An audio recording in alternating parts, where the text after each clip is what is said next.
Hello दोस्तों, मैं रवि स्वागत करता हूँ आपका अपने यूट्यूब चैनल कंप्यूटर कोच में। दोस्तों, जैसा कि हम लोग पिछली वीडियो में एक्सेल के इंटरफेस के बारे में जाने थे, किसको क्या कहा जाता है और किसका क्या कार्य होता है, और इसमें रो और कॉलम की साइज़ को छोटा और बड़ा करना, मैटर को टाइप करना और बेसिक के बारे में हम लोग जाने थे। तो आज की इस वीडियो में हम लोग पढ़ेंगे होम मेनू के बारे में। होम मेनू में हम लोग क्या क्या पढ़ेंगे, क्लिपबोर्ड, फॉन्ट और अलाइनमेंट, इन तीनों के बारे में पढ़ेंगे। तो चलिए वीडियो को स्टार्ट करते हैं और चलते हैं अपने आज के इस टॉपिक पे। तो सबसे पहले हम लोग यहाँ पे देखेंगे कि सबसे पहला ऑप्शन हमारा क्या है, पेस्ट का, जिसकी शॉर्टकट की होती है कंट्रोल के साथ बी। तो पेस्ट होता है, पेस्ट किसे कहते हैं, किसी भी मैटर को कट या कॉपी करने के बाद उस मैटर को पेस्ट करना पड़ता है। तो सबसे पहले पेस्ट करने से पहले किसी भी मैटर को कट या कॉपी करना ज़रूरी है। तो चलिए, जैसे कि हम यहाँ पे क्या करते हैं, सबसे पहले किसी मैटर को कट कर लेते हैं। कट की शॉर्टकट की होती है कंट्रोल के साथ एक्स। जैसे मान लीजिए यहाँ पे हमने लिखा है कंप्यूटर, इसे हमें क्या करना है, कट करना है। तो कट करने का मतलब होता है एक जगह से मैटर को उठा के दूसरी जगह रखने के लिए हम लोग क्या करते हैं, कट करते हैं। तो जैसे हमने इस पर क्लिक किया और यहाँ से हम कट करते हैं, देखिए अब ये ब्लिंक करने लगा, यानी ये कट हो चुका है। अब देखिए पेस्ट का ऑप्शन शो होने लगा, अभी तक क्या हो रहा था, शो नहीं हो रहा था, अब ये जो है कि शो होने लगा। अब इसे हम क्या करेंगे, जहाँ पे हमें पेस्ट करना है यानी जहाँ पे रखना है वहाँ पे हम जाएंगे और यहाँ से देखिए पेस्ट कर देंगे। पेस्ट पर क्लिक करेंगे तो यह मैटर यहाँ से उठ के यहाँ पे चला आया। उसके बाद कॉपी का क्या मतलब होता है, यहाँ से हम इसको फिट कर लेते हैं। कॉपी का मतलब होता है किसी मैटर का डुप्लीकेट बनाना। किसी भी मैटर का डुप्लीकेट बनाने के लिए कॉपी किया जाता है। जैसे मान लीजिए इसका हमें डुप्लीकेट देना है, तो डुप्लीकेट देने के लिए हम क्या करेंगे, यहाँ पे कॉपी करते हैं। देखिए यह ब्लिंक करने लगा यानी कॉपी हो चुका है। अब पेस्ट करना है जहाँ पे, यहाँ पे मान लीजिए हमें पेस्ट करना है तो यहाँ पे जाके हम पेस्ट कर सकते हैं। तो कट का मतलब क्या था, एक जगह से मैटर उठ के दूसरी जगह चलाया। और कॉपी करेंगे तो मैटर एक स्थान पे तो रहेगा ही और दूसरे स्थान पे जहाँ हम पेस्ट करेंगे वहाँ भी आ जाएगा। अब अगर हम इसे शॉर्टकट की के द्वारा कट करना चाहें तो हम कंट्रोल के साथ एक्स प्रेस करेंगे, यह कट हो जाएगा। और पेस्ट करना है तो जहाँ भी पेस्ट करना वहाँ पे कंट्रोल के साथ वी कर देंगे, पेस्ट हो जाएगा। और कंट्रोल के साथ सी करते हैं तो कॉपी हो जाएगा, और जहाँ पे पेस्ट करना वहाँ पे कंट्रोल वी करेंगे तो पेस्ट हो जाएगा, उसका डुप्लीकेट बन जाएगा। उसके बाद क्या है, उसके बाद यहाँ पे दिया हुआ है, मान लीजिए हम इसको डिलीट करते हैं। इसके बाद ये हमारा है फॉर्मेट पेंटर। फॉर्मेट पेंटर का क्या यूज होता है, इसके लिए किसी भी मैटर पे यानी किसी भी टेक्स्ट पे, किसी भी मैटर पे हमें क्या करना होगा, कोई भी फॉर्मेट देना होगा। फॉर्मेट देने का मतलब जैसे हम इसको क्या करते हैं, कलर कर देते हैं, टेक्स्ट को भी कलर कर देते हैं। मान लीजिए इसको कुछ इस तरह से कर देते हैं, ठीक है। अब सेम इसी के जैसा किसी और भी मैटर को बनाना है, यानी फॉर्मेट पेंटर का यूज़ करते हैं किन्हीं दो मैटर को एक जैसा बनाने के लिए, ठीक है। तो मान लीजिए हम इसको भी इसी तरह से बनाना चाहते हैं, इस तरह से इसको भी बनाना चाहते हैं, इसको भी बनाना चाहते हैं, मतलब अलग अलग जगह पे हमको इसी तरह से बनाना है। तो उसके लिए हम लोग क्या करेंगे, उसके लिए हम लोग करेंगे तो जिसके जैसा बनाना है सबसे पहले उस पर हम क्लिक करेंगे और फॉर्मेट पेंटर पे क्लिक करेंगे। अब यह देखिए फॉर्मेट पेंटर बन गया। अब देखिए यहाँ पे क्या है, ब्रश का आइकन दिखने लगा। तो जब ब्रश का आइकन दिखने लगेगा तो जिस मैटर को उसके जैसा बनाना है उस पर जाके हम क्लिक करेंगे, वो सेम उसी की तरह हो जाएगा, ठीक है। उसके बाद मान लीजिए इसको भी उसी तरह से बनाना है तो इस पर रखेंगे और यहाँ पे फॉर्मेट पेंटर पे जाएंगे, इसको ऐसे बना सकते हैं।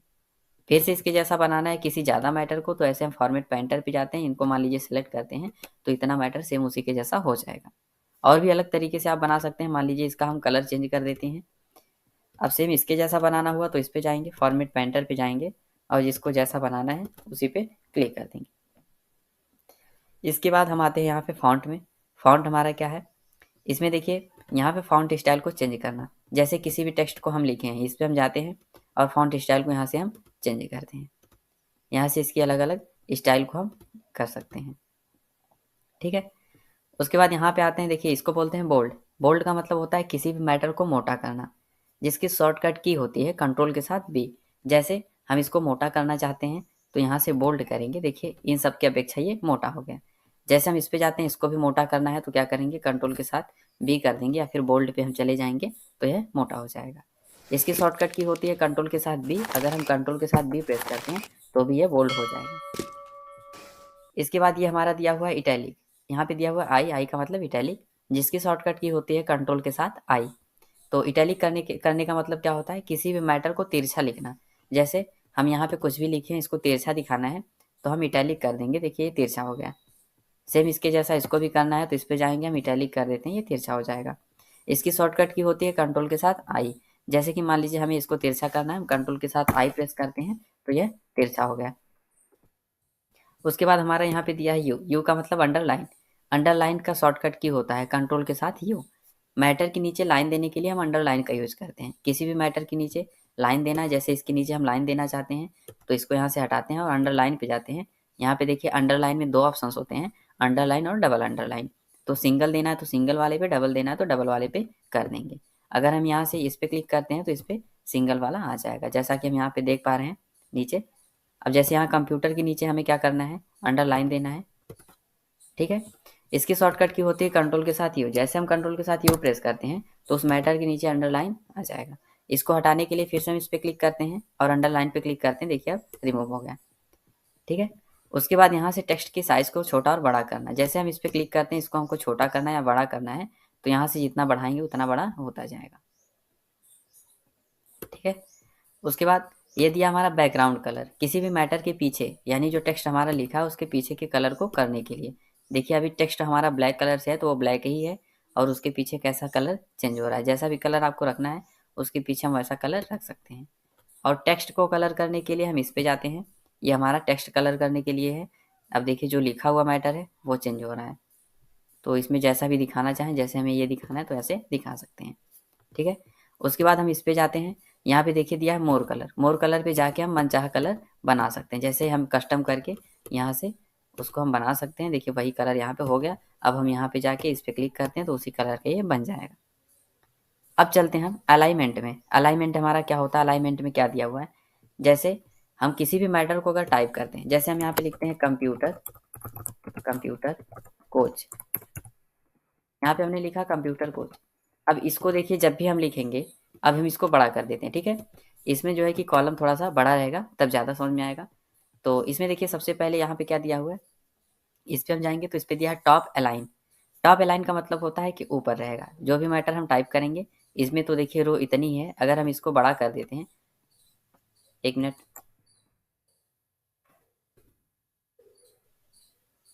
अब इसमें देखिए जैसे क्या है कि ये हमारी रो की जो है साइज है उतनी है जितना मैटर लिखा हुआ, तो इसमें ये चीज़ें पता नहीं चलेंगी। इसके लिए हम अभी मर्ज और सेंटर करेंगे, मतलब एक सेल की साइज़ को बड़ा करेंगे तो उसमें ये चीज़ें बताएंगे, ठीक है। इससे पहले कि हम लोग जान लेते हैं कि हमारा लेफ्ट और राइट और मिडिल, यानी ये हमारा जो है ये सेंटर है। तो इसमें हम क्या करेंगे, जैसे कॉलम की साइज़ को हमने बड़ा किया, यह केवल आपको समझने के लिए।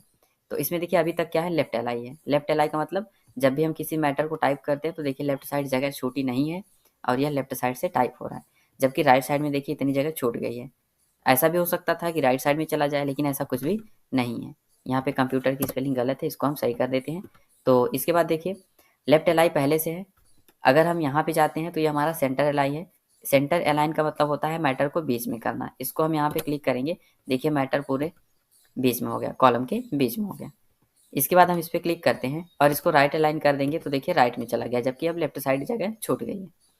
फिर उसके बाद इसको हम फिर से लेफ्ट कर देते हैं। इसके बाद हमारा यहाँ पे क्या दिया हुआ है, ये डिक्रीज इंडेंट होता है। इसकी शॉर्टकट की control alt plus shift plus tab होता है, यानी कंट्रोल के साथ अल्ट दबाइए, शिफ्ट दबाइए, टैब दबाइए, तब जाके डिक्रीज इंडेंट होगा। उसके बाद यहाँ पे दिया है इंक्रीज इंडेंट। तो इंक्रीज इंडेंट की शॉर्टकट की होती है कंट्रोल अल्ट के साथ टैब, और इंक्रीज इंडेंट का मतलब होता है जैसे जैसे हम इस पर प्रेस करते हैं, देखिए हमारा मैटर राइट साइड की तरफ जा रहा है, ये राइट साइड चला जाएगा। और यही डिक्रीज करना हुआ तो हम इस पे डिक्रीज पे जाएंगे और इंडेंट को डिक्रीज कर देंगे तो पहले की जगह पे चला आएगा। जितनी बार डिक्रीज करेंगे वो लेफ्ट साइड जाएगा और इंक्रीज करेंगे तो राइट साइड जाएगा, ठीक है। तो यहाँ से हम डिक्रीज कर देते हैं।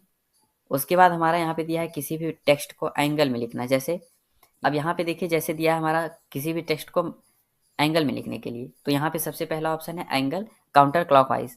तो इस पर हम करेंगे तो देखिए यह मैटर हमारा एंगल में लिखा जा रहा है, यानी जितना बड़ा टेक्स्ट रहेगा उतनी बड़ी रो की साइज हो जाएगी और यह उसमें फिट हो जाएगा। उसके बाद यहाँ पे दिया एंगल क्लॉकवाइज, यानी क्लॉकवाइज ऊपर से नीचे के साइड। फिर हम इस पे जाते हैं वर्टिकल टेक्स्ट, तो वर्टिकल टेक्स्ट हो जाएगा। इसको और भी ऊपर कर देते हैं ताकि आप अच्छे से देख सकें। इसके बाद देखिए हम एंगल ब्रैकेट इस पे जाते हैं, रोटेट टेक्स्ट अप, यानी नीचे से ऊपर की ओर जाएगा। अब देखिए कंप्यूटर नीचे से ऊपर की ओर लिखा हुआ है। फिर रोटेट टेक्स्ट डाउन, ऊपर से नीचे की ओर लिखा हुआ है। अब यहाँ पे फॉर्मेट सेल अलाइनमेंट, इस पे जाएंगे तो अलाइनमेंट का कैसा होना चाहिए फॉर्मेट, यहाँ से हम कर सकते हैं। वही चीज़ें यहाँ पे भी दिया है, यहाँ से देखिए फॉन्ट को भी चेंज करने के लिए दिया है, बॉर्डर को भी दिया है, और यहाँ पे फिल पे जाएंगे तो कलर कैसा फिल होना चाहिए ये सब यहाँ पे कर सकते हैं। लेकिन हमको अलाइनमेंट में देखना है। हॉरिजॉन्टल यहाँ देखिए लेफ्ट से टॉप है तो इसको हम चेंज कर सकते हैं जैसा भी करना चाहें। तो यहाँ से हम ओके करते हैं। देखिए जैसा हमने वहाँ से सिलेक्ट किया था वैसा यहाँ पे हो गया। ठीक है, अब अलाइनमेंट में देखिए दिया है रैप टेक्स्ट। रैप टेक्स्ट का मतलब क्या होता है, जैसे इसको हम कंट्रोल जेड यानी अंडो का मतलब क्या होता है, एक स्टेप पीछे। तो जितनी बार हम अंडो करते हैं उतनी बार यह एक एक स्टेप करके पीछे होता जाएगा। फिर उसके बाद देखिए रैप टेक्स्ट का यूज़ किस लिए करते हैं, जैसे हम इसको क्या करते हैं, यहाँ से इतना फिट कर देते हैं। ठीक है, मान लीजिए यहाँ पे हम कोई नई चीज़ लिखते हैं, जैसे यहाँ पे हम क्या करते हैं, रैप टेक्स्ट कर देते हैं, क्लिक कर देते हैं। अब इसमें हम कुछ भी लिखेंगे, जैसे हम लिखते हैं, जैसे हम यहाँ पे लिख देते हैं कंप्यूटर कोच।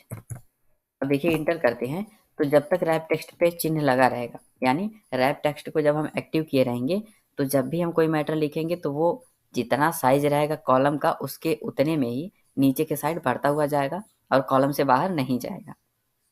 अगर हम इसको हटा देते हैं तो देखिए ये कॉलम के बाहर जा रहा है, यानी दूसरी सेल में इंटर कर रहा है। इंटर को अगर हम टाइप करते हैं, जैसे यह कॉलम की साइज इतनी है, इसमें हम कंप्यूटर कोच यहाँ पे कुछ भी लिखते हैं, कंप्यूटर कोच।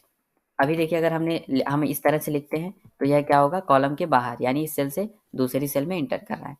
लेकिन अगर हम रैप टेक्स्ट का यूज़ करके लिखते हैं, जैसे इसको हम ऐसे कर देते हैं, अब हम यहाँ पे लिखते हैं, यहाँ पे रैप टेक्स्ट को एक्टिव कर देते हैं। अब लिखेंगे कंप्यूटर कोच। अब देखिए यह मैटर नीचे के साइड चला है। जैसे ही हम इंटर करते हैं तो यह एक ही सेल में है, जबकि बाहर की सेल में इंटर नहीं कर रहा है।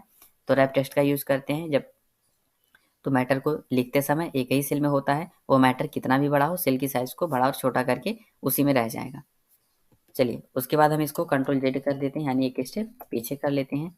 और उसके बाद मर्ज एंड सेंटर दिया हुआ है। मर्ज एंड सेंटर का क्या मतलब होता है, इसके लिए हम एक खाली स्थान ले लेते हैं, जैसे एक ही सेल की साइज़ को बड़ा और छोटा करना। जैसे हम इसको क्या करते हैं, इतनी सेल को हम सेलेक्ट कर लेते हैं और यहाँ मर्ज एंड सेंटर पे जाते हैं। तो मर्ज एंड सेंटर जब हम करेंगे तो इसमें ये चीज़ें ब्लैंक हो जाएंगी। देखिए यहाँ से यहाँ तक एक ही सेल बन गई। ठीक है, तो इसमें अब हम कोई भी मैटर बाहर क्लिक करेंगे फिर अंदर क्लिक करेंगे। अब इसमें हम कोई भी मैटर लिख सकते हैं, जैसे हम यहाँ पे लिखते हैं कंप्यूटर। कंप्यूटर लिखने के बाद अब हम आपको बताए थे कि ये चीज़ें हम अभी सेल को बड़ा करेंगे तो उसमें हम देख लेंगे। तो अभी तक देखिए यहाँ पे क्या दिया हुआ है, टॉप अलाइन, यानी अभी टॉप अलाइन है तो ऊपर के साइड लिखा हुआ है, जबकि सेल हमारा इतना बड़ा है। मिडिल अलाइन कर देंगे तो बीच में आ जाएगा और बॉटम अलाइन कर देंगे तो नीचे आ जाएगा। ये चीज़ें हमने आपको बताने के लिए बोला था। उसके बाद यहाँ पे दिया है मर्ज एंड सेंटर जो हमारा है, इसमें देखिए मर्ज अक्रॉस दिया है। जैसे हम इसको सेलेक्ट करते हैं और यहाँ पे क्या करते हैं, जाते हैं और मर्ज अक्रॉस कर देते हैं। तो देखिए यहाँ से कॉलम को डिवाइड नहीं किया है, केवल ये हमारा रो ही बना है, रो को अक्रॉस किया है, जबकि कॉलम की लाइनों को हटा दिया है। फिर उसके बाद इसको हम नीचे करते हैं, इसको हम पहले डिलीट कर देते हैं ताकि आप अगले को भी समझ सकें। जैसे इसको हम सेलेक्ट करते हैं, मर्ज अक्रॉस आप समझ चुके हैं। मान लीजिए इसको हम इतने को सेलेक्ट कर लेते हैं और इस पे जाते हैं और मर्ज सेल कर देते हैं। तो मर्ज सेल करेंगे तो ये सभी सेल मर्ज हो जाएंगी। ठीक है, उसके बाद अनमर्ज सेल पे जाएंगे तो इस सेल को हम अनमर्ज कर सकते हैं। ठीक है, तो इस पे हम क्लिक करते हैं और इस पे जाते हैं और अनमर्ज सेल कर देते हैं। तो देखिए पहले के जैसा बन गया। आज की इस वीडियो में केवल इतना ही, क्योंकि वीडियो ज़्यादा लंबी हो जाती है तो पढ़ने में मज़ा भी नहीं आता है। इसके बाद का हम जानेंगे अगली वीडियो में। उम्मीद करते हैं कि वीडियो आपको पसंद आई होगी। अगर वीडियो पसंद आई है तो वीडियो को लाइक कर लीजिए, चैनल पे नए हैं तो चैनल को सब्सक्राइब कर लीजिए। मिलते हैं अगले वीडियो में इसके आगे के प्रोसेस को जानने के लिए। तब तक जय हिंद, जय भारत।